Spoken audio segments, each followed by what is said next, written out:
Recording is on. Welcome to the Global International Pedagogical Forum, IPF 2020, which I'm representing now. My name is Lilith. And today, my guest is Dr. Professor Kari Stefansson, CEO and founder of Decode Genetics based in Reykjavik, previously professor of neurology, neuropathology and neurosciences at Harvard University, director of neuropathology at Beth Israel Hospital in Boston. Honorable Professor, we do appreciate that you took time to participate to the forum and answer our questions.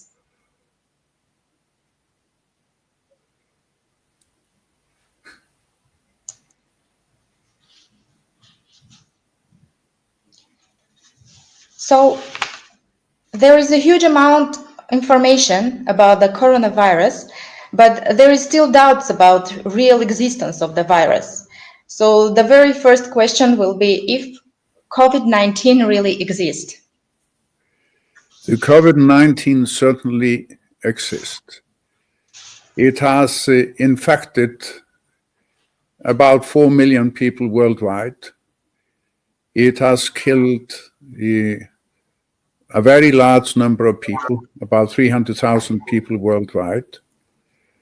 It has caused the economies of countries all over the world to collapse. So it certainly exists. Unfortunately, it exists.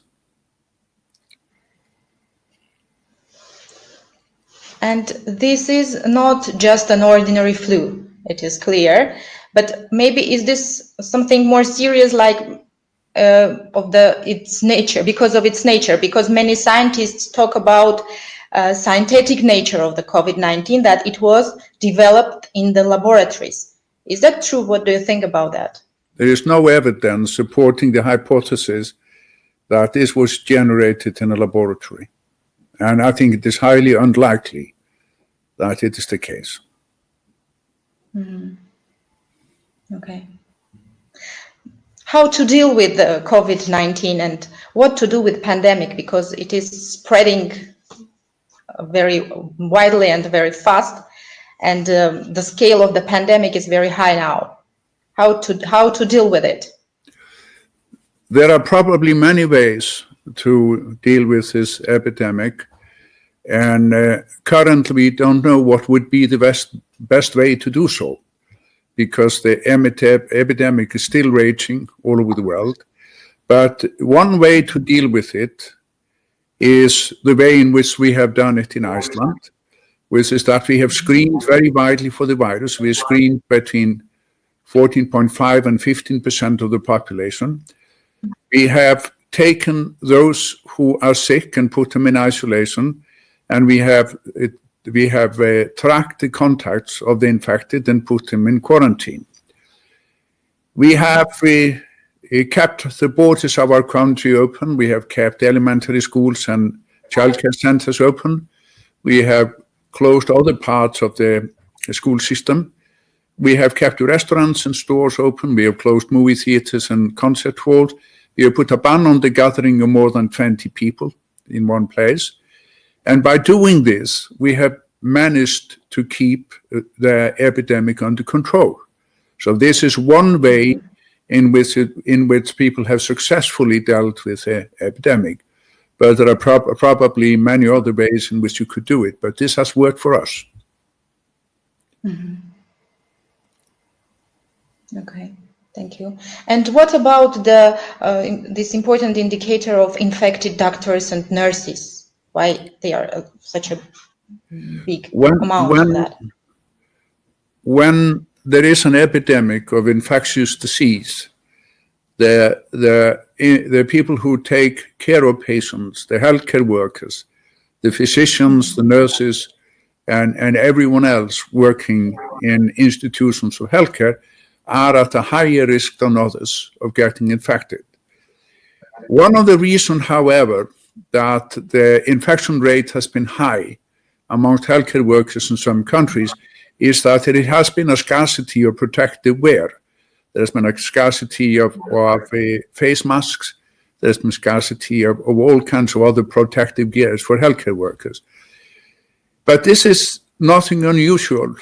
Over the centuries, or over the past at least century, during epidemic of infectious disease, physicians and nurses have always been willing to sacrifice their own health and their own life to take care of patients.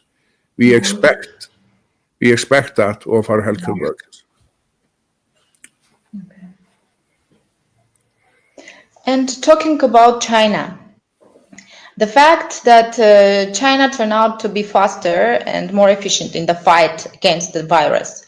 Wuhan is open now, and many countries are in very difficult situation. How can it be explained?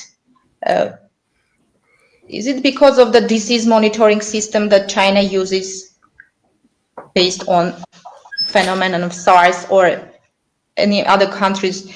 Does they use these monitoring systems? I think that one of the reasons that the Chinese were able to bring this under control very quickly is that they took draconic measures to do so. They kept people in lockdowns. They closed down almost all of the society. They used measures that are probably, number one, difficult to implement in true democracies. They are easier to implement in countries that have totalitarian governments. I think that is one reason. And secondly, you shouldn't forget the fact that when you deal with it in this way, you are increasing the probability that once you release the restrictions on people's behavior, that it will be a re-emergence of the epidemic. And if I read the news correctly, they are beginning to see a second wave of infections in China now. Okay. On January 7, 2020, virologists from the Wuhan University warned of a coronavirus pandemic and released into the world the fully defined pathogen genome so that everyone could as quickly as possible develop kits of researching this issue around the world. And has anyone dealt with it? I am not entirely sure I understand your question. I don't know what were you asking about? About this pathogen genome that Wuhan University informed and warned all over the world. I mean, there is now in a public database sequences of 15,000 of these viruses, 15,000 copies of the SARS-CoV-2 virus. So the world has certainly seized upon the opportunity of sequencing this virus, studying the mutational pattern in the virus, mutational frequency, and are trying to figure out whether there is a correlation between mutations in the virus and the clinical picture. So the fact that the Virology Institute in Wuhan released this virus, it has given people an opportunity to dive into the studies of the virus. And I think that it's amazing how much we know now, only 5 months or less than 5 months after the virus was first described. Mm-hmm. So what do we know about the virus at this moment? We know that this virus is fairly infectious. We know that this virus causes a disease that has enormous clinical diversity. There are some who describe the infection as a mild cold. Others end up in an intensive care unit on a respirator. We know that children are less likely to get infected than adults. And if they get infected, they do not become quite as sick as the adults. We know that women are less likely to get infected, and if they get infected, they are less likely to get seriously ill. We know that older people and people with pre-existing disease are more vulnerable to the infection. We know that there is even though there is not a very high mutation rate in the virus, it has infected a very large number of people, and therefore it has gathered a lot of mutations. We don't know the consequences of these mutations yet. It has not been possible to define specific strains of this virus that cause diseases of different severity. And I think we have to be pleased with how rapidly the knowledge about this virus has been gathered, but still we have enormous amounts yet to learn. So why COVID-19 is so dangerous? I think that for the average person, I think that COVID-19 is not a particularly dangerous disease. I think it causes a relatively mild disease in most people, and there is a fairly large percentage of those infected who remain asymptomatic. So I think it is, of course, has turned out to be very dangerous for our species because we have had to take measures that have devastated the economy of our countries. And we are basically facing a dramatic recession, probably greater recession than ever since the Second World War. So the effects of COVID-19 extend far beyond the biological effect of the virus. And it extends into having an effect on all kinds of systems in our society. And what do we know about the immunity? Does immunity develop after the virus? And if so, how long can it protect us? The virus is so young that we have no direct observations of how the immunity is formed and how long it lasts. But I can tell you that at least 95% of those infected by the virus develop a reasonably brisk humoral immune response against the virus. And the assumption is that the humoral immune response is providing immunity. If you can draw on the experience from SARS-CoV, the first one from 2003, the humoral immunity or the antibody titer will continue to climb for about 3 to 4 months, and it will persist for at least 2 years. But whether that applies to this virus, the current, or the CoV-2, SARS-CoV-2 virus, we don't know. But we and others are currently mapping the antibody response to the virus, and we will know this in a bit. So is it true that people who have had coronavirus infection cannot get sick again? I think it is likely that those who have gotten sick from this virus will not get sick from that virus again unless their immune system is paralyzed in one way or another, or the virus mutates in such a way that it can escape the immune surveillance that has been put together by the prior exposure. But on the average person is probably going to remain immune to this virus for at least a couple of years. Okay. And what about summer temperatures? When pandemic decreases, will summer temperatures will help us to stop the flow? Or is it not true?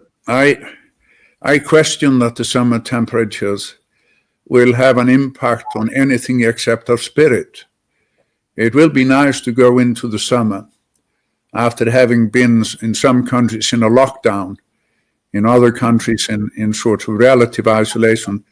And I think that when your spirit is lifted, it is easier to deal with things like an epidemic of an infectious disease. Okay. So what are the best measures which should be taken not to suffer from the coronavirus? I mean, we are all of us exposed. I mean, I think it is very important to be fairly careful, wash your hands frequently, be a little bit more selective on joining a large gathering of people than you were before, but then to exercise and eat well and just lead a healthy, good life. Preferentially only think crystal clear and beautiful thoughts. Okay, and self-isolation, lockdown, quarantine, these are effective measures and they are necessary measures. Yes. I think that during the epidemic, during the height of the epidemic, you have to use some isolation measure. In Iceland, we have used a focused isolation measures. We have not had a lockdown, but the people who are found to be infected are put in isolation, and we have a team that tracks the contacts of the infected in a vigorous way, and the contacts of the infected are put in quarantine. That is an attempt to focus your effort on people who are sick, are infected, and people who have been exposed to those who are infected, rather than putting the entire society in a lockdown. Because the price of a nationwide lockdown is rather expensive, both for the well-being of people and for the economy in general. Mm-hmm. Sure. And what about the treatment? Do we have special treatment for this kind of virus? We don't have treatment for this virus yet. We don't have vaccine for this virus yet. But there are vigorous attempts all over the world in developing both.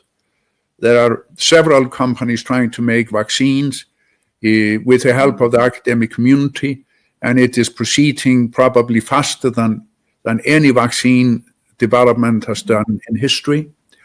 There are several companies that are trying to generate therapeutic antibodies. And the reason that the antibody route is being taken in development of therapeutics is that you don't need to prove a therapeutic hypothesis. We know that the human body deals with the virus by raising antibodies against it, and that seems to be a successful means of dealing with infection. And therefore, most of the companies focusing on treatment have taken that route. And I'm optimistic that pretty soon, within a year or so, we will have a vaccine. And I'm also optimistic that in about a year or so, we are going to have a treatment. Great news, really great news. Thank you so much, Professor, for your time and for your valuable opinion. Stay healthy and safe. Thank you. Same to you. Thank you very much.